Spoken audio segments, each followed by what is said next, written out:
Stand. I'm not going to yell at you. I have a broken tailbone. So. Oh, I went through that. I fell out of a hayloft. Oh, it was miserable. Most miserable time. I'm on week 6, so we're good. So you're getting there. All right. All right, guys. Welcome. My name's Jess. I'm the owners of Diamonds in the Rough Dog Training. I will be your instructor for the next 6 weeks and a test week, so 7 weeks. I'm going to have you go around and introduce yourself and your dog. Okay, and what one goal you want out of this class. Okay, we'll start with the lab. I'm Beth. This is Huey. I want him to stop lurking in everything. Okay. I'm Kristen. My dog's name is Shelby, and we're working on not jumping. Okay. I'm Kathy, this is Marty, this is Chris, walking like a normal person on a leash. Okay. I'm Vicky, this is Rudy, and we are just working on visualization. I'd like to go back to therapy dog like my last dog was. Okay, that's great. Hi, I'm Robin, this is Rich. This is Cooper, and hopefully we can have him not jump on people when they first come to the house. Okay. It makes him better so we don't have to put him on the leash. Okay. Much. Quince. I'm Sandy, this is Quincy, and I just like him not to bark when I'm not in the room. Okay. Ridgeback. This is Jax. I'm Doug, and we want to socialize him and get him some little. Okay. Always good goals. And he's so strong that he can pull me wherever he wants. Okay. I'm Jackie, and this is Maisie, and she is a bolter, so I would like most importantly to get things like come and stop. Okay. Great. Little chew in the coat. I think it was cold. I'm Kathy, this is Captain. It's a long leg or deer leg Chihuahua. I don't know him too well. I've only had him maybe 2 months. He's done fairly well with me, but he barks a lot. Okay. And I think that's probably the biggest. And like usual commands, sit, whatever, stay. Okay. My name's Christine. This is Bella. Not to jump on people when they first walk in, and to walk like a dog, not purple. Yeah, you don't want him to walk you. All right. So again, welcome. Everything that you guys want, we're going to be working on in this class. Okay. This is my basic class. It's kind of my puppy basic class. Think of it this way. When you're building a house, you need to put the foundation in first, right? This is putting that foundation in, and then you can build upon it in your training later. And you can go and get your CGC, or do therapy work, or anything, dog sports, or just even have a well-behaved dog. Most people come in wanting that, and most people that come in, I do competition dog sports, I do many different sports. I show in obedience, I show in rally, I do scent work. We don't do agility because if I'm running, something's chasing me, so keep that in mind. I also do fast cat, which is kind of no training, just fun. So all of my friends that went into competition obedience and stuff, they all started wanting a well-trained dog. And then it's like the book. You get bit, and that's it. And then you have to do more and more sports. And every year you add a sport, and every year you lose a little bit more money because you keep adding sports. And that's why I have a job. But I gotta pay for my addiction. I tell everybody, it could be drugs. So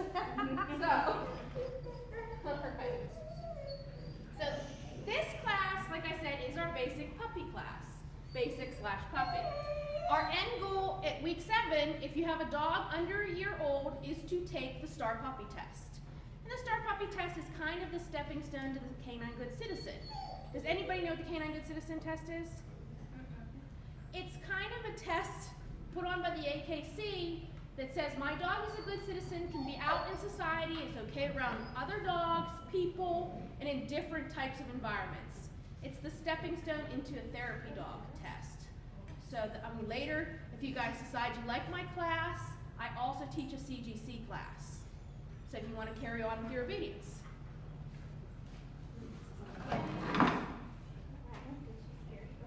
Oh, sorry, Pup.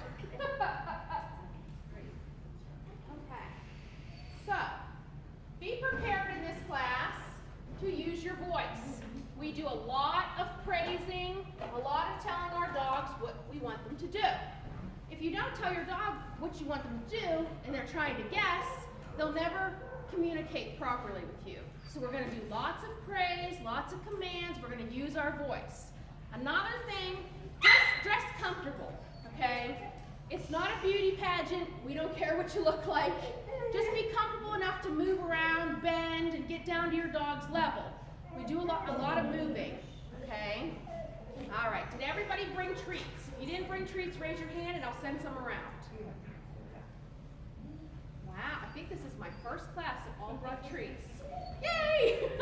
All right, so we are going to use a lot of treats as well. I am a balanced trainer, but I lean very heavily on the positive side. Okay, I reward a lot, and I celebrate and party with my dogs a lot. I want them to enjoy this. So we do a lot of treating, and later on in later classes, like this one, you can bring a toy. So if you decide to take the CGC class, you can bring a toy. This class is a little chaotic because there's a lot of young dogs in here. So toys, when you're throwing them all around, they go, ah, I can't listen to my mom because there's a toy going over there. So treats, like I said, if you want to continue on with my classes, you can bring toys and we can train with toys as well. Or I make an exception if you have a dog that does not like treats but really likes a toy, we can discuss what type of toys. Like this toy, this is one of my dog's favorite toys, and I can reward with it without throwing it across the room because it's a ball on a rope. Okay? All right, so treats. Now, when we are rewarding, can anybody other than everybody in the front row see this treat? Squint harder, you may be able to see it. We want treats, not a meal. So when you're giving your treat, if you buy the big ones, break them down. We want them to be able to have that reward, get rewarded, and then move on to the next thing. We don't want them laying there for 30 seconds while they're eating their biscuit. Okay, so small treats. I also bring an array of treats, so if you happen to get one that week that your dog doesn't like, I'm like a walking treat store. I have all kinds of treats. If your dog, like I said, doesn't really like treats, affection can be a reward. So we're going to use a lot of food and affection in our rewarding. We want our dogs to want to work with us and have fun. So we are going to be rewarding a lot. I can't get that out there enough. So, every week I'm going to be giving you a folder. Well, not a folder, but homework. This week you get your folder. Okay? You'll get to take this home. Every week I make copies of what we've done that week and other tidbits, little knowledge things that I think you guys should know. And I give it to you. This week you'll get your homework. It has all of my information here with my personal email. If you really need to get a hold of me, get me there. But my business is probably the best place to get me regularly. So I put a business card in, my phone number and emails on there. If you have any questions at all, anytime, don't hesitate to call or text. I'm really much better at responding to texts. My voicemail's always full because I never know when it's full. And I have to check it on the regular. And then my mom calls and goes, did you know your voicemail's full again? I guess I do now, Mom. But so every week you're going to get homework sheets. I said, here's all my information, and a lot of the stuff we're going to be doing today is in here. So I can give you all the knowledge you want in this class. If you do not go home and practice and do your homework, you're never going to get to go anywhere. You'll have a dog that, you know, is falling behind the other dogs, and then you'll come to class going, well, my dog's not doing that great. Do your homework. If you do your homework by the end of this 7 weeks, you're going to be well on your way to starting your dog. Okay?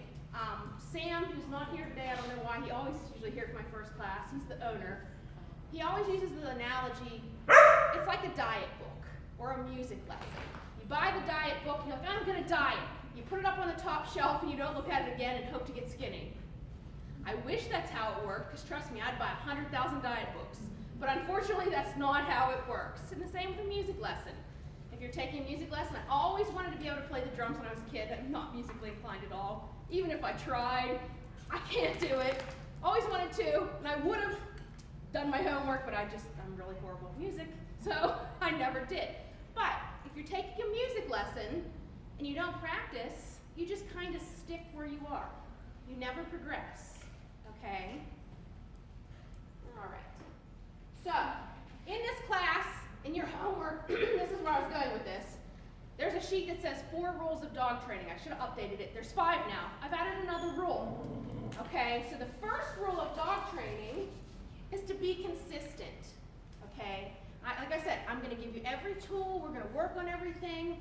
But consistency is key to a dog learning.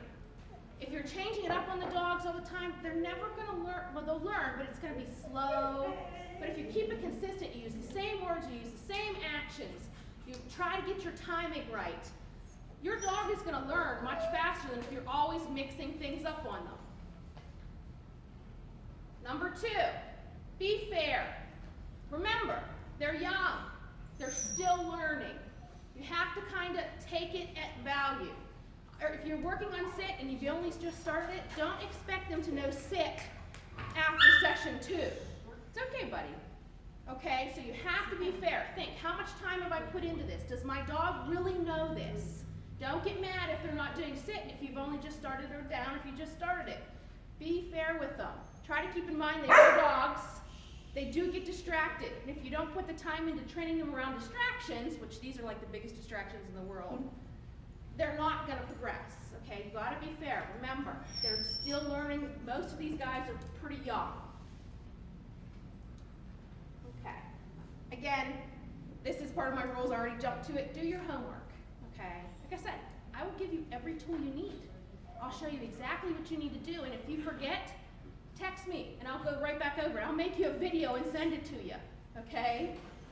Just do your homework, and like I said, by the end of the 7 weeks, you're going to be amazed at how far your dog has gone. And number 4, this is one of the hard ones. Are you ready? Love your dog. Okay? Your dogs love you. They will love you unconditionally. Show that I know I love you too. She's like, oh, look at me. Love your dog. Okay? And rule number 5, the other hard one. Try to have fun. If you're training your dog, I see a lot of serious competition trainers who are like, they're not having fun. If you don't have fun, your dog's not going to have fun, and it's just going to be a chore. I love to train my dogs, because to me, it's not a chore. We go out there and we have a blast. My neighbors are going to call the police and commit me someday, because they're like, crazy girl's out in the back alley training her dogs again. My God, she's running around like a lunatic. So if you're not making your neighbors wonder about you, you're not doing it right. Have fun. All right, so we're going to go over some equipment next.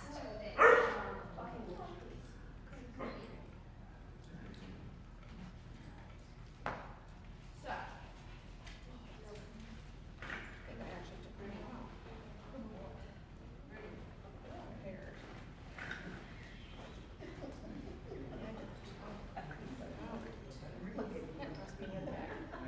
too many training bags. I have stuff everywhere. All right, so leashes. One thing I don't allow in my class, I've only seen one today, flexi leashes. Not in class. If you want to take your dog for a walk through the woods or walk around the neighborhood, flexis are fine. In here though, we want a 4 to 6 foot leash. Cotton, leather, nylon. My favorite's leather because it feels nice in my hands. I get a nice broken in leather leash, there's nothing better.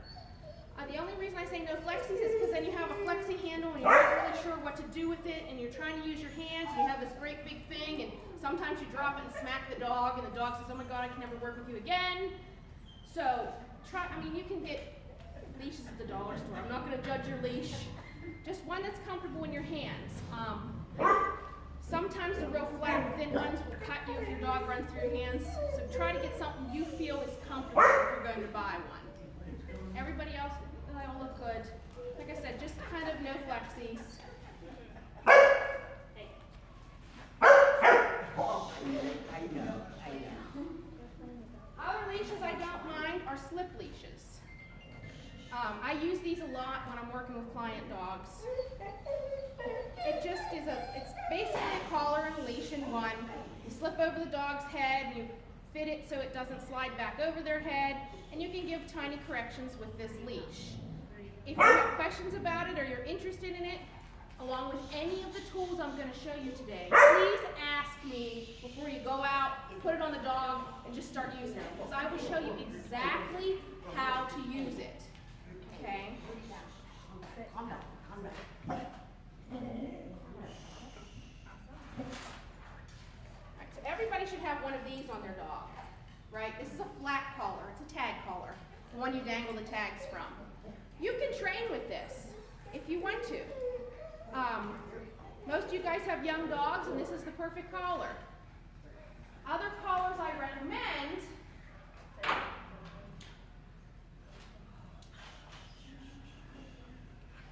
I use these a lot in my training.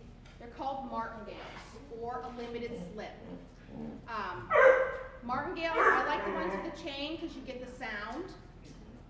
All my dogs have to hear is the sound. And they're like, oh, what I do, or you need something. That's all it takes for my dogs now that I've trained with them. Like I said, they're nice for, you'll see my dog out in a minute. She has a small head and a big neck. A properly fitted Martingale, your dog will not be able to escape out of. So that's a thought too. Like I said, I like the chain ones, but they do come in cloth, where this is the actual part, the little correction part. And they also come in, I make some too with rope, but you'll see them out in the stores with rope. There's also solid chain ones, which I don't have any with me. But if you're interested, like I said, in any of the tools, if you have any questions, let me know.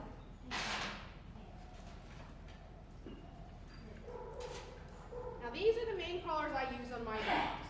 They're called check chains, choke chains, slip collars, insert one of 80 names here. I don't usually recommend this to new handlers because these are the easiest collars to mess up with. Because you can choke your dog. Now, with these collars, you don't want to choke your dog. That's not the goal. Okay? I don't know why they're called choke collars, because you don't choke your dog with them. The correction instead is a quick pop and release. Pressure on, pressure off. And again, you get the sound. Can you hear the sound? You get the sound. And like I said, that's what I use more with my dogs than an actual correction is. They hear that ching. They're like, oh, yes. So that's why I use these. And like I said, not one I recommend for new people, but if you truly are interested, again, I can show you exactly how to use them, how to fit them, how to put them on, how to do little corrections with them. Just ask. Any of these tools, please ask before you go out and buy one.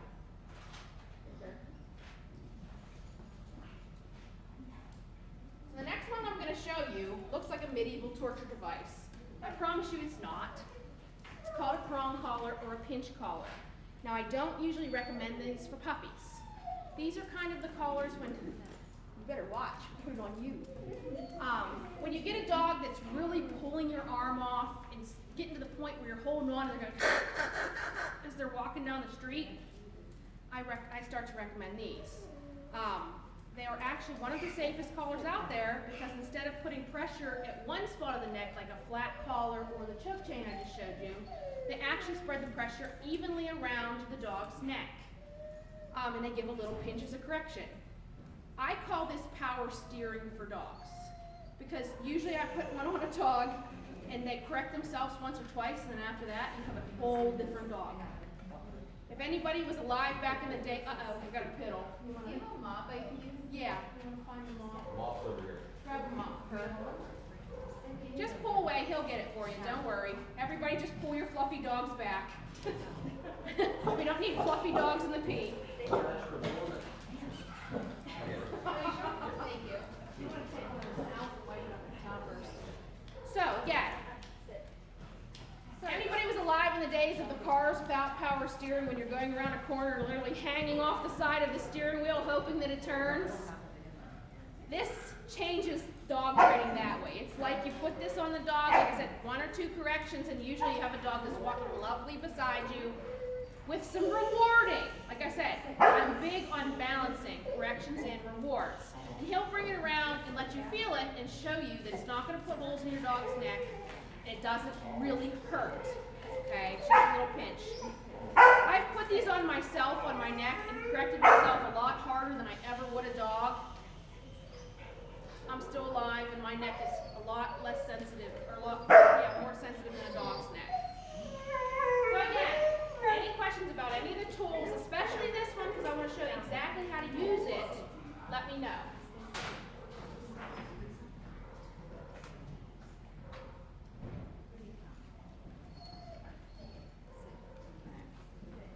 So, like I said, our goal, if you just want to put it there, I'm sure we may probably have another one. There's a bunch of young guys.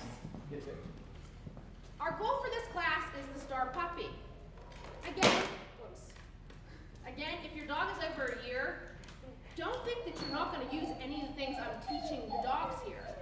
Everything I'm teaching the dogs here is also taught in my real, other place basic courses. I teach at many different facilities.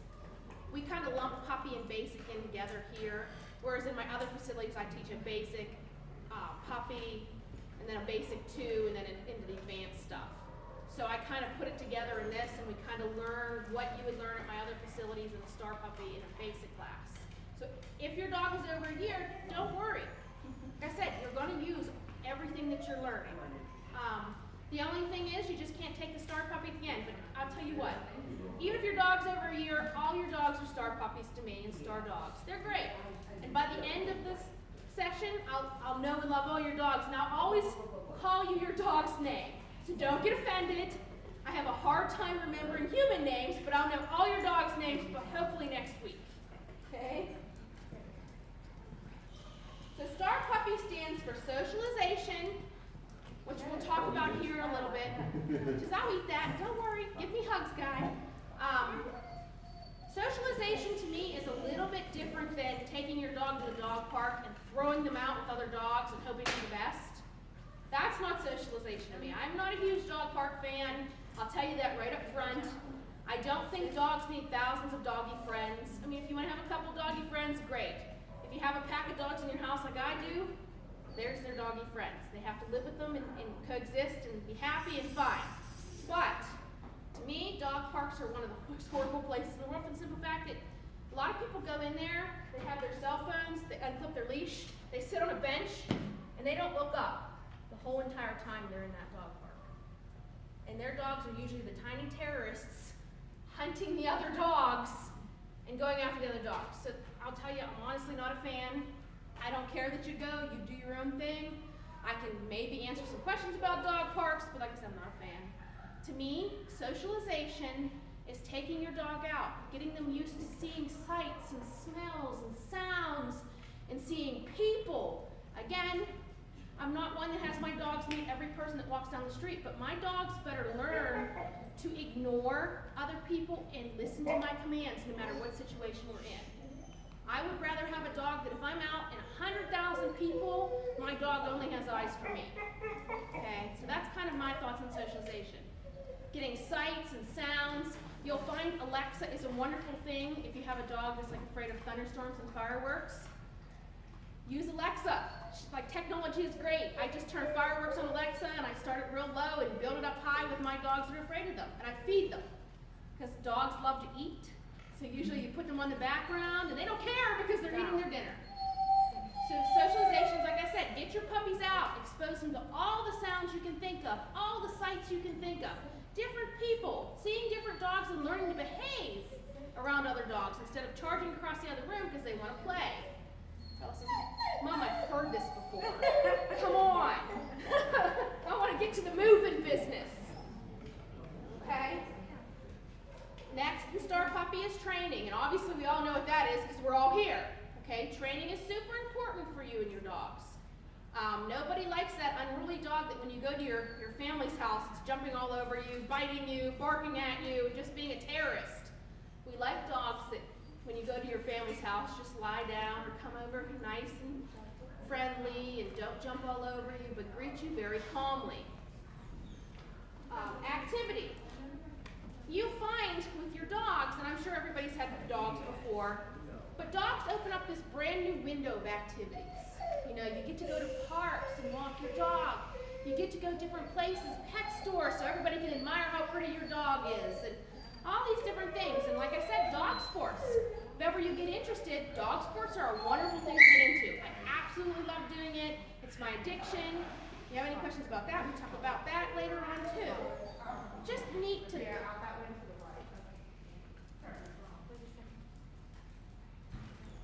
Bathroom, are you looking for the bathroom? Yeah, she told me. Yep, right out the door and straight to the right. Okay. All right, see, different activities. Last one in Star Puppy is responsibility. You know, make sure when you're out with your dog, you clean up their poop and you have them behave and you don't let them jump all over strangers or go over other dogs or chase cats in the neighborhood. Having dogs brings, again, another whole thing of responsibility. You have to make sure your dog's not running at large and your dog's not out impregnating the neighborhood dogs and all that fun stuff. Okay, so for the Star Puppy, you must attend 6 weeks of classes to be able to take the test, and your dog has to be a year under. Okay, so if you don't do the 6 weeks, I can't test you. It's the rules of the AKC Star Puppy. All right. So on the Star Puppy, there are 9 exercises, and we will go over all of these and work on them pretty much every week. Also with many other different things I throw in that I think are valuable. One, which we're going to do here in a few minutes, allows somebody to pet them in any position, sitting, standing, lying, whatever one you would pick, that's the position we're going to pet them in, without jumping all over us. And we're going to start showing you how to keep that from happening. Grooming allows you guys to check their feet, check their ears, check for ticks. I hate ticks. They're like very prevalent in the last 2 months. They're everywhere. Brush their teeth. Get them used to being groomed and handled. Your vet and your groomer, if you have a groomer, there's several fussy dogs in here, I'm sure they'll have groomers, will love you if you get your dog used to being handled. Walking on a loose leash. For the Star Puppy, you only have to go 15 steps. Our goal will be more than that, but I'll show you how to start your loose leash walking, and if you practice at home, you'll have it by the end of the course. Walking on a loose leash past people. Again, distractions, that's starting, teaching your dog how to work around distractions without jumping all over somebody or running somebody down or jumping on their dog. Sits on command, which we're going to work on today. Most of you guys come in knowing that one, so I'll show you different ways to teach it. Downs on command, that's next week. And I'll show you 4 different ways to teach that one as well. Recalls to owner from 5 feet. Now, a recall is telling your dog to come, and they actually do it. I think she has good attention. Out that corner, do you want to kick the brick in front of the door so she doesn't get stuck up there? Yeah, you don't want to lose people out in the sub-zero temperatures. All right, recall. Bella. So a recall is you calling your dog no matter what is happening, if there's a squirrel, a human, and they turn around and come right back. Later in class, we'll go over about how important I have 3 commands in my whole training that if you don't listen to any other words that come out of my mouth, learn these 3 commands. One is recall. I want a dog, I hike 5 dogs off leash in the middle of the woods. If they see something, I want to be able to call them and they turn on a dime and come right back. It will save your dog's life, okay? That is one of those lifesavers that you have to have on a dog before, 1, you ever let them off leash, and 2, if you have a dog that bolts out the door, you want to have a dog that stops and comes right back.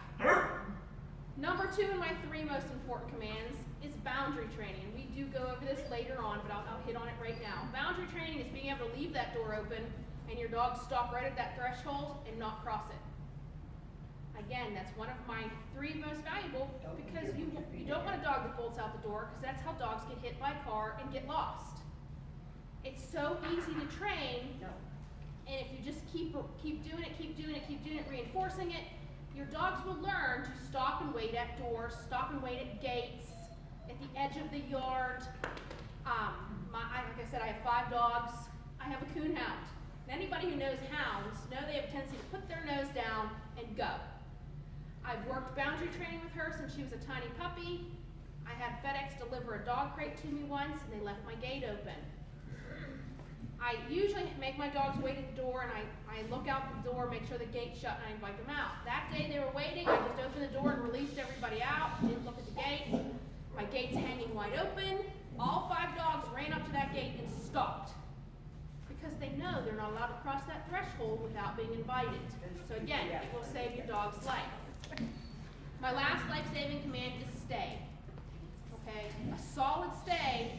Say you're walking again, walking out in the woods, and you call your dog, and maybe it's across the street from you, and you see a car coming, and if you can say, hey, sit, stay, you can stop your dog, and they stay right where you left them and put them.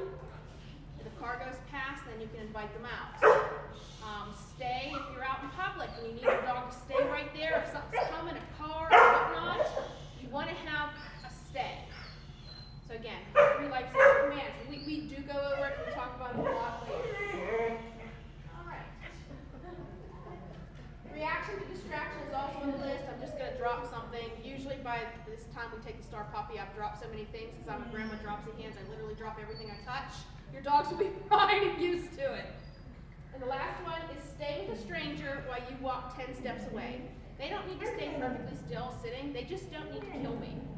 Okay? That's my only requirement. Your dog doesn't kill me. It will be okay. Usually at this level, the dogs aren't thinking about killing me yet. So, all right. So now we're going to get started with our actual work.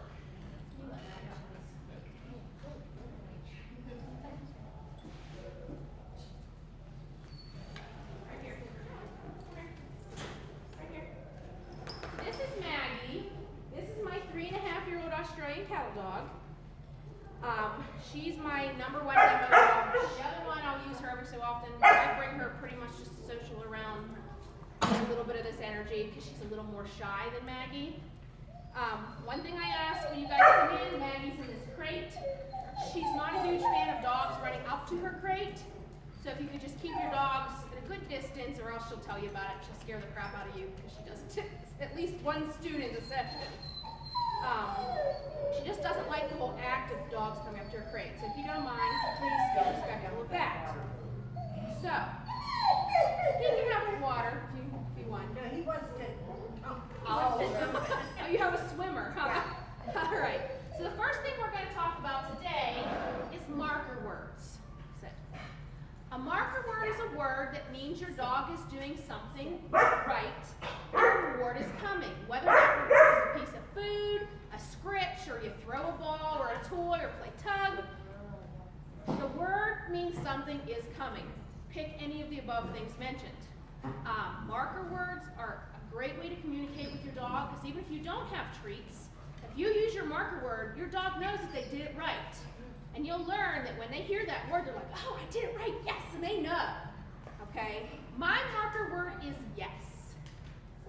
Marker words are easy if they're like about 1 syllable. Yes, good, whatever. Use whatever you want. Just be consistent. Back to the rules of dog training. If you pick a marker word, use that marker word and stick with that marker word. That way you're not confusing your dog. And once you've loaded a marker word, like I said, they'll know. If they're out and about, you call them and they come and you say yes, they know that they did it right. And whether if you have a treat or not, once they know the marker word is a marker word, they know they've done it right, and you give them a pat on the head or a hug or whatever you want to do, and they've succeeded. So like I said, my marker word is yes. Now, got a big stretch in there. Got a big stretch in there, so get it out. So if I tell my dog to sit, yes, as soon as her butt hits the floor, I'm going to mark it and reward it. If I tell her to down, yes, mark and reward. It's like you're getting a paycheck, you know. She's getting a reward, that's her paycheck. So try to, wait, it's gone. It's gone, like overleft me. Just watch, kick the brick in front of the door so it doesn't shut, because you'll get stuck up there. We don't need you stuck in the cold. So, let's see, does everybody have a sit? Does anybody not have a sit yet? A sit. Does your dog sit? All right. Not yet? That's okay. I'll show you exactly what to do. So let's all practice. If you have one, let's do a sit and pick a marker word, mark it, and reward it. I want to hear it. I'm a big stickler on marker words. If I don't hear you using it, I'm going to call you out. Okay? Good boy. All right. So we'll go to the next way to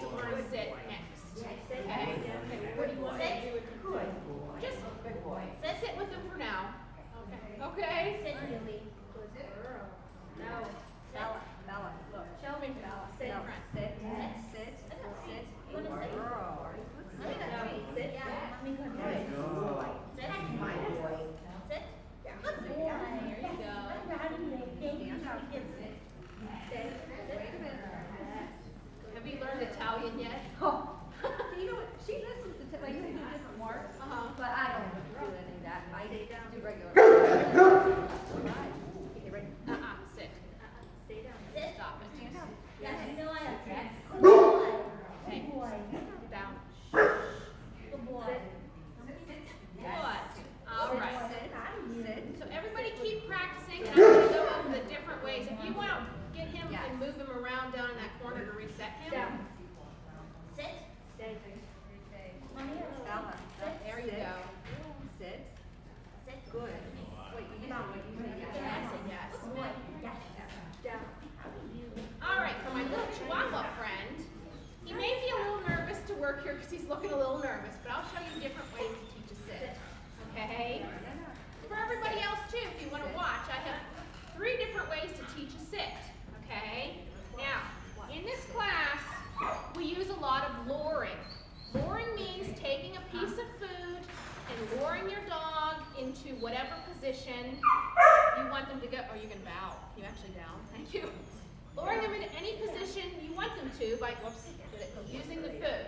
That's what luring is. And we use a lot of it in this class. Okay? So, for a sit, how we lure a sit, we put a piece of food on the dog's nose, and I usually just rest my hand on their back. I don't push. So I rest my hand right about here, and I lift the dog's head the whole way up, and usually gravity does your job, and the butt drops. And I say yes, and I mark and reward. Okay? Again, treat on nose, and I just rest my hand on the back. I don't push, especially with growing babies. We don't want to push on their limbs. So rest my hand, pick the head up. Ta-da! Gravity does its job. You can do it, little guy. He's probably very nervous. This is the first time he has to pay attention to the food. Oh. He loves to eat. You'll notice the more you come with him, the more comfortable he'll get. Yeah. This is like the first day when you take your kids to kindergarten. You get like 1 or 2 different styles. You get the kid that you're crying, you're busting your eyes out to the seams, tears, and your kid looks at you and goes, "Bye, Mom," and off they go, and you're like, or you get the kid, like this little guy that's like, "I can't." And they hold on to your leg, and the teacher has to come peel them off of you to take them to class. He'll get more comfortable as everything progresses. All right. So again, for luring, treat on nose, hand on back, lift head up, and gravity usually does the trick. Okay, so that's way 1. Way 2 is actually physically putting your dog in a sit. Now, like I said, I don't push. I'm not a pusher. I don't like to push on limbs, especially growing babies, because you can mess them up. I'm a scooper. So I'm going to have a treat on the nose, and I'm going to scoop their little butt and pick up, and ta-da! There you go. Now, it doesn't hurt for your dog to get used to being placed into a sit, for the simple fact that when you're at the vet's office and your dog is like, "Oh my God, the world is ending," you want to be able to physically manipulate them into different positions to help the doctor out. Okay? So again, we stand. Treat on nose, I take my hands, and she's so good, all I have to do is pretty much touch her back end and she drops. But, and just scoop their little butt, and once their butt hits the floor, use your marker word, yes, and reward.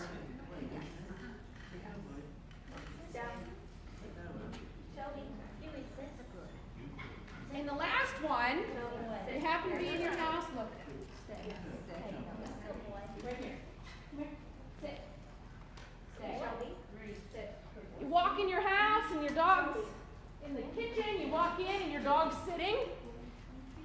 Yes, good sit. This is called capturing. Capturing is just like it states, capturing a behavior and marking and rewarding for it. This one takes a little bit longer to achieve, but it can be done. If you mark and reward with a yes, good sit every time your dog's sitting, your dog eventually thinks, "Hey, I get treated for doing this and they say good sit. This must mean what sit means."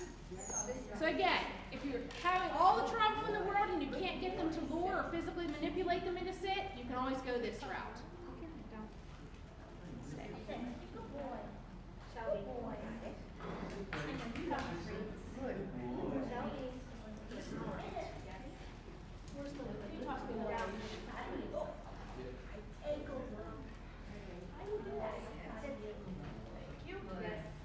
Stay. The next thing we're going to talk about is something called sitting on the dog. No, you don't physically sit on your dog, okay? Everybody looks at me like I'm crazy when I say that. So I begin calling it sitting on the leash, because people don't look at you quite as crazy when you say it that way. But I'm an old soul of Margot Woods, and she called it sit on the dog, so it will be forever remembered in my brain as sitting on the dog. There's information about it in your homework. Like I said, you're not going to sit on your dog, okay? I do this with every dog, puppy, rescue that comes into my house. In my house, we have calm, okay? I have 5 dogs. If I had mayhem in my house, I wouldn't have a house left, okay? So in the house, my dogs are required just to kind of hang out and be calm. And when we go out in public, they're required to lie at my feet unless given permission and just behave. Outside in the yard, that's theirs. If they want to run like crazy idiots, that's where they can do it. But in the house, everybody has to chill and just hang out. I said I wouldn't have a house left. I need a house. It's important. So how I achieve this is something like called sitting on the dog or sitting on the leash. Also, capturing calm or the long down. There's, again, 80 names for one exercise. Every year, an exercise gets recycled and renamed. How you do this, you have your dog on a leash. I pick out something and take a big block of time, okay, because this is going to take a while, especially when you first start it. As you progress, it'll happen pretty quickly and it'll come to the point where it's almost immediate. So my leash, I like Blue Bloods. It's actually playing on my TV for my dogs at home because I like it that much, and you can always find it on TV somewhere. They play Blue Bloods on some station somewhere any time of the day. So I put on a marathon of Blue Bloods, or I read a book, or I grade homework or look over homeworks and make my own homework sheets or whatnot while I'm doing this. Again, leash on dog. What I'm going to do is I'm going to put my foot on the leash with a little bit of downward pressure. We're not choking the dog down. We don't want the dog going, no. We just want the dog to realize it's more comfortable for them to lie down and get the pressure off. And you see, she's a master at it. She's had it done to her since she was a baby. So now as soon as she feels the most minute amount of leash pressure, she goes down. Now, your dogs won't do this. Your dogs will most likely flop around like little fishes on lines, or look at you like you're ending their life. You're really not. Don't let them convince you otherwise. This is why we set out a big block of time, because we want them to succeed at this. And if you give in, they're going to learn. All they have to do to get you to give in is act like you're killing them. Okay? You're not hurting them doing this. Okay? So, you put a little bit of pressure down and you just sit there and wait. Ignore them. You don't give them a command with this. It's just one of those things that they learn to lie down, and you're going to ignore them, and they're going to stay like this. This is where I start to read my book. Or I'll read my book while they're struggling like little fishes. That's fine too. Once they go down and they relax, I start to time. My goal for dogs is 20 to 30 minutes of this. Just like this. You don't have to have that goal right away. If you want to set your goal at 5 minutes, great. That can be your goal. Once you get 5 minutes, you can end the exercise. But then, if you're consistently getting 5 minutes, raise your expectations. Go to 8, 10, 12 minutes. And raise it up until you're getting 20 to 30 minutes. Then, once you're done with the exercise, you're not going to go, "Woo, yay, you did so good!" Because your dog's going to go, "Wow, I did so good!" And you're going to totally defeat the point of the exercise you just did. Okay? I know, Huey, I'm running. Oh my God, I'm running. She's going to kill me. So again, you've had your dog down for your allotted amount of time. When you end this exercise, you're simply just going to get up and walk away. Your dog can get up and follow you. They can just stay lying down, whatever. As long as you end the exercise calmly. And there's, again, information about it in your homework. And again, questions, let me know. Are you rewarding at all? Nope. during any- Nope. I just ignore it. I mean, if I look down and I have a dog that's pretty experienced, I'll occasionally say I'm a good dog. But I'm not going to be shoving food in their face while they're doing it, because they need to learn to accomplish it on their own.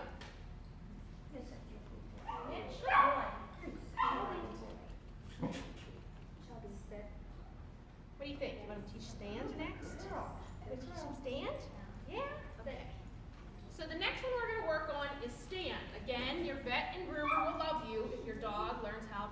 on command. Sit.